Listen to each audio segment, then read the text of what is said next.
But Vinod ji, यहाँ पे एक जो समस्या कांग्रेस पार्टी के साथ दिखाई पड़ती है कि राहुल गांधी की आक्रामकता, राहुल गांधी का कॉन्फिडेंस, सब कुछ ठीक है, लेकिन अगर उनके अपने ही जो बड़े नेता हैं या जो युवा पीढ़ी के नेता हैं, अगर वो बगावत में उतर जाए और ये मैसेज जाए कि दरअसल कांग्रेस पार्टी अपने अपने नेताओं को, खासतौर पर यंग नेताओं को काबू में नहीं रख पा रही है, या उनको संभाल के नहीं रख पा रही है, या उनकी इच्छाओं का पालन नहीं करा पा रही है, तो जितना गेन होता है उससे दुगना तो नुकसान हो जाता है। जिस तरीके से सचिन पायलट अचानक खड़े हो गए, एक दिन के अनशन में बैठ गए, पार्टी ने आनंद फानंद में उनका एंटी पार्टी एक्टिविटी घोषित कर दिया, उससे तो मैसेज ये जा रहा है कि भारतीय जनता, माफ करिएगा, कांग्रेस पार्टी जो राजस्थान को है वो पंजाब 2 में कन्वर्ट करने जा रही है। अपने को अनम्यूट करना पड़ेगा आपको। आशु, तुम्हारा जो मैसेज आया था कि ये एडिट ऑपिड पेज है, उस पर डिस्कशन करनी है सोनिया गांधी की, और जो राहुल ने वायनाड में बोला उस पर डिस्कशन करनी है। मैं समझता हूं कि कांग्रेस के भीतर जो हो रहा है वो कांग्रेस की जिम्मेदारी है। कांग्रेस को उसको सीधा करना पड़ेगा, उसको दुरुस्त करना पड़ेगा, और वो किस तरह से करती है ये मुश्किल वाली बात है। और ये काफी दिनों से ये राजस्थान का जो मसला है वो लटक रहा है, और अब फिर से जब बिगुल बजाया है सचिन पायलट ने, तो मैं समझता हूँ वो थोड़ा सा मिसटाइम्ड बिगुल है, क्योंकि कर्नाटक में इलेक्शन हो रहे हैं, राहुल गांधी की डिस्क्वालिफिकेशन हो चुकी है, और सचिन पायलट जो हैं वो ये कह रहे हैं कि वसुंधरा राजे के विरोध में जो केसेस हुए हैं उनको इन्वेस्टिगेट करके उनको परवान चढ़ाया जाए।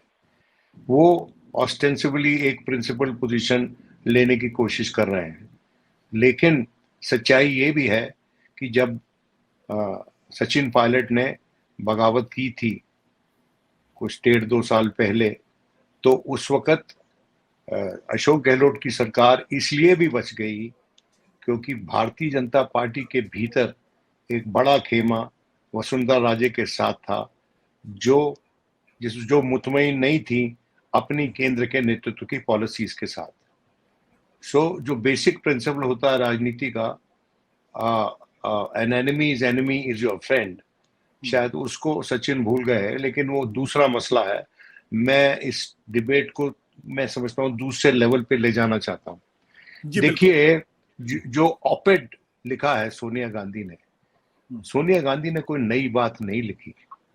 हाल ही के दिनों में 2-3 लेख छपे हमारे ही अखबारों में।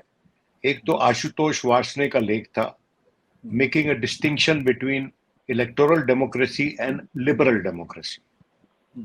और कल सुबह मैं एक तबसरा सुन रहा था फरीद जकारिया जीपीएस के, उनका एर्डेगॉन पे एक तबसरा था, और जब मैं उनका वो तबसरा सुन रहा था तो मैं सोच रहा था कि ये टर्की के बारे में बात कर रहे हैं कि हम भारत के बारे में बात कर रहे हैं।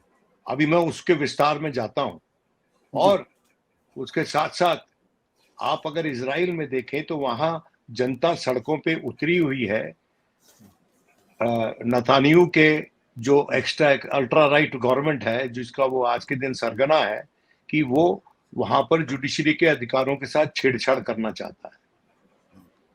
ये, और उसके साथ साथ टेनेसी में जो 2 स्टेट लेजिस्लेचर्स को डिस्क्वालीफाई किया गया क्योंकि उन्होंने धरना देने की कोशिश की गन लॉज के खिलाफ हाउस के अंदर, अब वो रिस्टोर हो गए हैं, उनकी डिस्क्वालिफिकेशन खत्म हो गई और वो वापस सदन में आ गए हैं। और बहुत बड़ा हंगामा हुआ यूनाइटेड स्टेट्स में कि ये सब कैसे हो सकता है। देखिए, लिबरल डेमोक्रेसी और इलेक्टोरल डेमोक्रेसी में जो फर्क है वो हमारे नेताओं को सिखाना पड़ेगा इस देश की जनता को। कारण क्या है, लिबरल डेमोक्रेसी क्या है, how is it different from electoral democracy. Liberal democracy के बकौल आशुतोष वार्ष्णे, आपके नेमसेक, जो ब्राउन यूनिवर्सिटी में प्रोफेसर है पॉलिटिकल साइंस के, कि वो कहते हैं कि लिबरल डेमोक्रेसी वो है जिसमें right to freedom of speech है, राइट टू एसोसिएशन है, राइट टू रिलीजन है, राइट टू मूवमेंट है, और उसके साथ साथ एक और एलिमेंट जो है वो ensuring the safeguard of minorities. ये चारों हमारे देश पे लागू होते हैं आज की स्थिति में। और जब भी कोई आवाज उठाता है उसके जवाब में ये कहा जाता है सत्तारूढ़ दल के द्वारा कि लोकतंत्र है, हम जीते हैं, हम इलेक्शन जीते हैं और इलेक्शन जीते हैं तो इसलिए हम जो कर रहे हैं वो सब कुछ करने का हमें अधिकार है। True democracy is between two elections, कि दो इलेक्शन के मध्य में सरकार का कार्यकलाप कैसा है, उसका अपने विरोधियों के प्रति जो बर्ताव है वो कैसा है।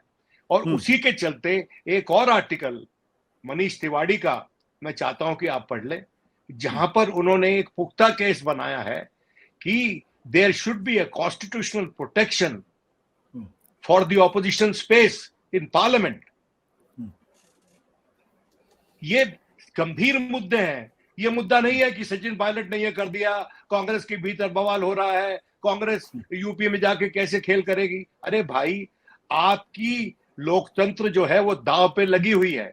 और वो कहा क्या जा रहा है, आप कल को अक़लियतों को जिस तरह से व्यवहार हो रहा है हमारे देश में, जो कि मैं समझता हूं उनके जो संवैधानिक अधिकार है एज अ सिटीजन, उस तरह से नहीं हो रहा है, बल्कि इसलिए हो रहा है because they have an identity.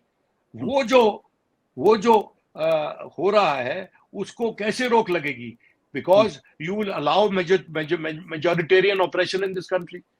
तो ये सब मुद्दे जो हैं, इन सबको जोड़ना जरूरी है आज का जो डिस्कोर्स है उसके साथ। और आखिरी बात final thing I want to tell you is कि जो आरोप लग रहा है अडानी के संदर्भ में, वो आरोप मैं समझता हूं उसको एक क्रिएटिव टर्न विपक्ष को देने की जरूरत है। उनको ये बताने की जरूरत है कि ये जो धनराशि है ये किधर से आ रही है, उसका क्या रंग है, और ये अगर हमारे डिफेंस सेक्टर में इन्वेस्ट हो रही है जहां पर हमारा इजराइल के साथ अरेंजमेंट है, तो क्या ये राष्ट्रहित में है।